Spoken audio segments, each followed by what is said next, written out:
Hey everybody, and welcome back to the channel. It's your girl Lori. If you are new here, I am an alternative therapist, which means I do traditional therapy along with a lot of energy work. And I also struggle with my own bouts of anxiety and depression. If that's something that interests you, consider subscribing and hitting the bell in the corner for consider subscribing, hitting the bell in the corner for notification. Let's jump into it. All right, so guys, listen, I know I have not put a YouTube up in like 2 weeks. Why? Well, because your girl had COVID. So I wanted to hop on to just kind of give you sort of an overview, because I got to tell you, I don't really even know where I got it from. Like, I'm that person who's really good about wearing their masks. I don't do a lot of big peopling, anything like that. I will say that for me, it started off as like a sinus infection. I was really pretty sure that that's what I had. I was like, I got a sinus infection. I could feel it, not abnormal, happens this time of the year. And then my best friend from kindergarten and her husband came in for New Year's. Now, again, they're very safe. It's not like, they're not like those people who are out all the time. She's actually a nurse. And that weekend that they were here, you know, we were fine. We played games. She and I went out and we had something to eat, nothing abnormal. And then when they left that Saturday, I just started feeling like a little bit of a cough. And I thought, that's weird. Like, this is what I hear. Like, I hear about a cough.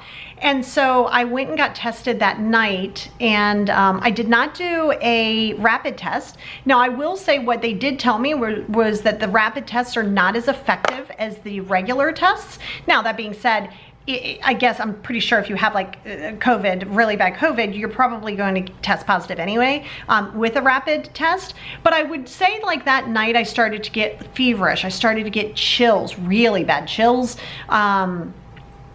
You know, I could feel the congestion all up in here. I had this weird cough.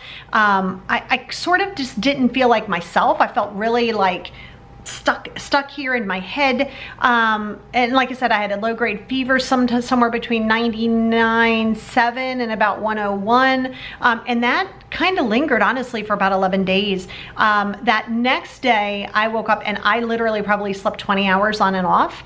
Again, was really like chills. I didn't have an appetite. I really couldn't even I didn't even want to drink.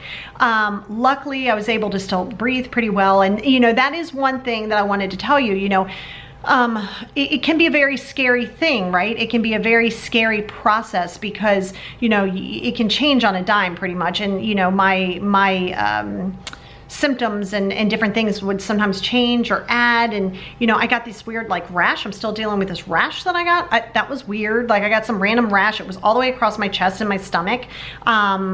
And just kind of was what it was. And, you know, I would always recommend keeping a list of what your symptoms are. And know that, you know, it's not just like, now I didn't lose smell or taste. My best friend did lose her smell and taste a little bit. Her husband did not. So, you know, keep in mind, there's not really a one-hat wonder, so to speak. But I will say that it does take an emotional toll. And that's what I wanted to hop on to talk to you guys about, was the emotional toll that it does take. So it's very isolating. It makes you feel very alone, right? Because the rest of my family did not get it. So, you know, we stayed very much away from each other. And, you know, that's isolating and it's a little scary. And, you know, you're hoping that your breathing's well. And, you know, all of these weird things are happening and you're not really sure what's going on. So it can be very isolating. I want you to make sure that you are protecting your mental health. You gotta protect your mental health, especially during COVID. And I'm talking about if you like contract COVID, but even if you don't, like just protecting your mental health. And I will say that because it is a very scary process, the disease itself is the virus itself is extremely scary.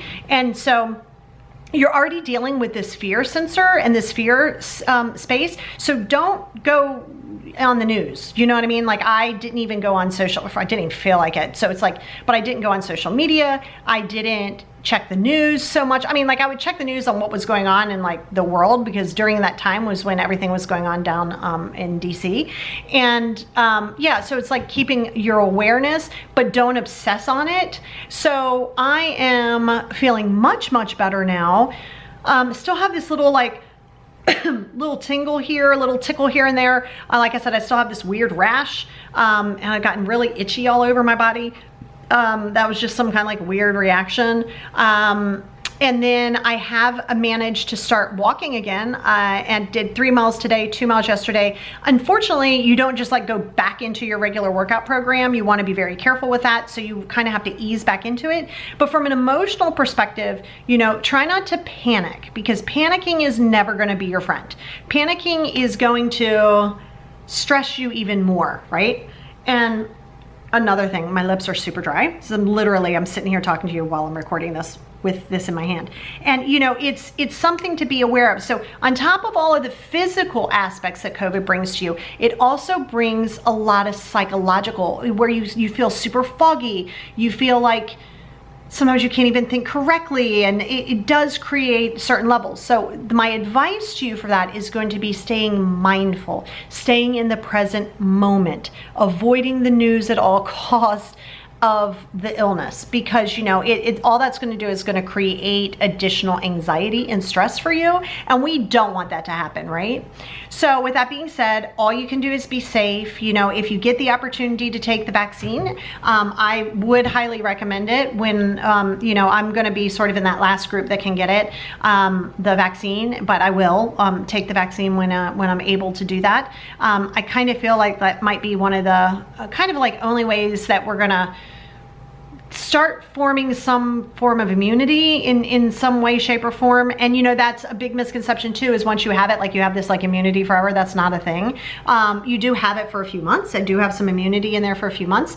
But you know, that doesn't mean that it stays there forever. So with that being said, I want you guys to be safe. Hopefully, thank God, hopefully, knock on wood, hopefully I'm back, and it will be a lot more frequent on the YouTube world. So stay safe, stay healthy. Talk to you soon.